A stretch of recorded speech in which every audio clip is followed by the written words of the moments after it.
حضرت عبادہ بن صامت رضی اللہ تعالیٰ عنہ سے روایت ہے، انہوں نے فرمایا، ہم نبی اکرم صلی اللہ علیہ وآلہ وسلم کے پاس ایک مجلس میں موجود تھے۔ آپ نے فرمایا،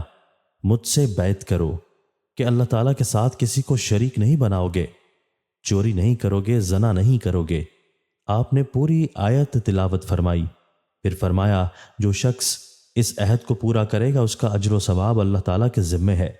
اور جس شخص نے ان مذکورہ کاموں میں سے کسی کام کا ارتکاب کیا پھر اللہ تعالیٰ نے اس پر پردہ ڈال دیا تو وہ اللہ تعالیٰ کی مرضی پر موقوف ہوگا، چاہے اسے عذاب دے چاہے معاف کرے۔ حضرت ابن مسعود رضی اللہ تعالیٰ عنہ بیان کرتے ہیں، جب یہ آیت نازل ہوئی، جو لوگ ایمان لائے اور انہوں نے اپنے ایمان کے ساتھ ظلم کی آمیزش نہیں کی، یہ رسول اللہ صلی اللہ علیہ وآلہ وسلم کے صحابہ رضی اللہ تعالیٰ عنہ پر گرا گزری، اور انہوں نے عرض کیا، اللہ کے رسول، ہم میں سے کون ہے جس نے اپنے آپ پر ظلم نہیں کیا؟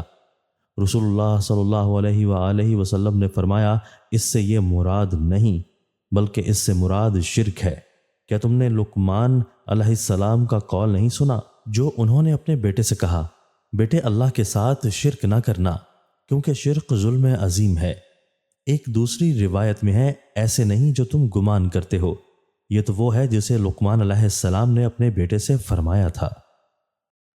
حضرت انس رضی اللہ تعالیٰ عنہ سے مروی ہے کہ اللہ کے نبی صلی اللہ علیہ وآلہ وسلم کا فرمان مبارک ہے، تم میں سے کوئی شخص سچا مومن نہیں بن سکتا حتیٰ کہ وہ اپنے بھائی کے لیے وہی چیز پسند کرے جو وہ اپنے لیے کرتا ہے۔